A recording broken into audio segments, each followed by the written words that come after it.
got me down again.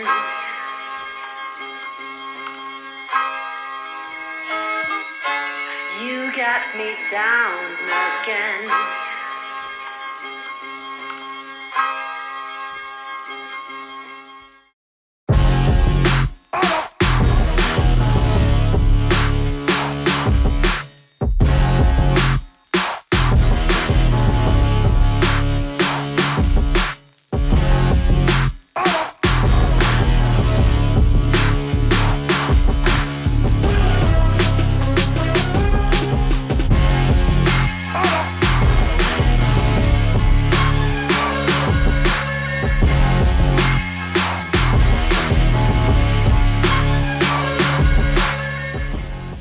Lenny S. It's good. I'm in the golden room, Yeah, the gold standard, huh? the HQ. First and foremost, thank you very much for giving us some time. My pleasure, man. Thanks for making time for somebody as insignificant as I am. Well, no. We've made sure we found a way to get this conversation happening. Appreciate you guys. The goal of our conversations really is, I think a lot of people look at people from where they are. You know, they see the jets, they see the traveling, they see the lifestyle, but they misunderstand the journey. And I think through journeys and stories, people are able to get more from the come up, but at the same time, they can actually value more of how you've got to where you are. So our goal is just to have a conversation. There's no right, there's no wrong. It's just about understanding sort of Lenny S and, you know, where he came from. So Sounds good. yeah. So I'm gonna take it back. I'm gonna take it a bit back. You grew up in Bronx. I grew up in the Bronx, the birthplace of hip hop. How did that mold and shape Lenny? It made me everything that I am, you know, like single parent home, growing up with my mom. My dad was definitely around, but you know, had another family. I grew up with my mom in the Bronx, and basically my mom and my grandmother raised me, you know, taught me everything I knew or everything I know, or my values, morals. So I spent the week with my mom, Monday through Friday, and then like most kids who parents are separated or divorced or whatever, they go to their dads on the weekend or whatever. My dad for a long time lived in Puerto Rico, so I went with my grandmother for the weekend, my grandparents actually. And they raised me, man. My grandfather died when I was maybe 9 or 10.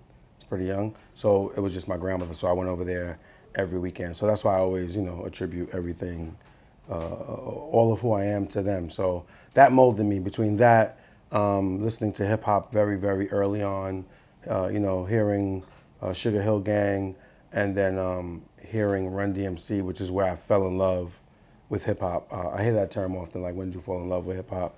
And it was hearing Run DMC, you know, like, I don't know, man, everything about that attracted me to like what is hip hop. It was the lifestyle, the clothing, the dialect, the, you know, how they spoke, how they dress, how they walked, everything, how they, you know, and then just hearing rap music and hearing those first early Run DMC songs, and I don't know, man, just like blew me away. So, you know, that, like I said, growing up in the Bronx, I always hung around older people who, again, taught me, you know, maturity at a younger age.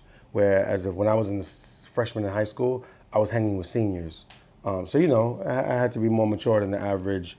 So all of those things, you know, from school to the block to the music to the radio to the home, all molded me into who I am. I mean, the Bronx still today has quite a stigma. It's an environment which, you know, is known to have an aggressive / you know, cultured element. Yeah. Tell me a bit about the environment. How did that take a toll on you? The Bronx, man. The Bronx made you. I mean, I think any borough in New York and any city or hood in the United States of America really, really molds you. I mean, obviously, I hold New York, you know, very close to my heart. I feel like a lot of people from outside of, let's just say, popular cities like New York, LA, Chicago, you know, Miami, Atlanta, stuff like that.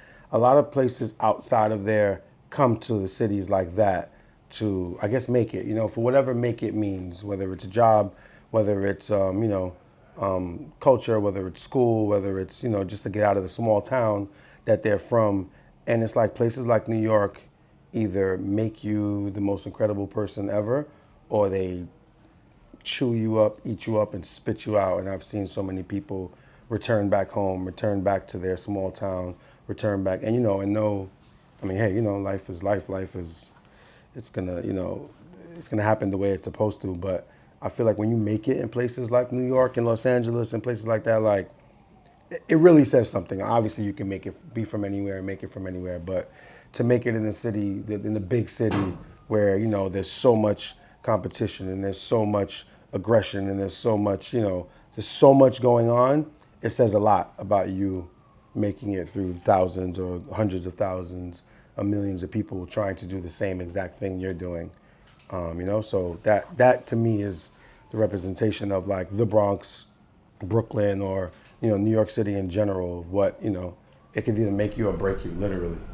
Was there ever a time where you kind of knew you were different? Like there was more you had to offer the world? Man, that's a good question, but I try to remain as humble as I can, so I don't want to but I mean, I don't know. I guess coming up in the Bronx, having a lot of friends that let's just say they were content with what their life was. They were content with where they lived. They were content with where they went, let's just say once a year for vacation, if they vacationed.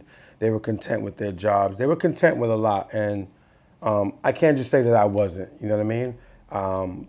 Unfortunately, I wasn't able to go to college, couldn't afford it. So that to me would have been my first trip, or not trip, but my first getaway out of New York City to make it somewhere else. Like people come to New York, maybe I wanted to go to, Howard in DC and make it in DC and make it on my own, or, USC in California, I don't know, but you know what I mean?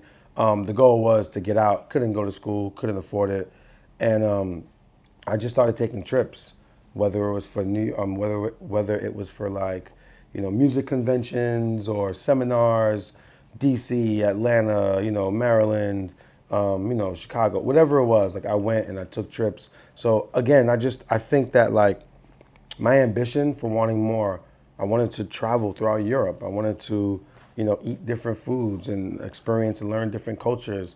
I wanted to visit every landmark around the world. So, I wanted to be in music. And for me, music was a love, right? My passion. And I was like, wait a minute, I can get paid to like do what I love. I can get paid to travel around the world, or actually they pay me for it, or they pay my expenses. I can work with artists who are like, changing the world and putting out music that's dictating the mood of, somebody's wedding, or somebody going through a death, or somebody, celebrating, or whatever the case is. I just thought music was the conduit to everything in life. And I wanted to be a part of making the music, or helping to make the music, and, shifting the culture. So I guess early on I kind of figured I might be a little different, or I don't know if it's special, but because I just wanted more. Like the block, the Bronx, my school, my job at the time was never enough for me at all, like at all. And everybody at the job like really didn't believe I was gonna make it in music. So I hung up and I was like, I quit, niggas. Like, what? Fuck y'all, I quit, I made it, I'm rich, I'm in the business, like,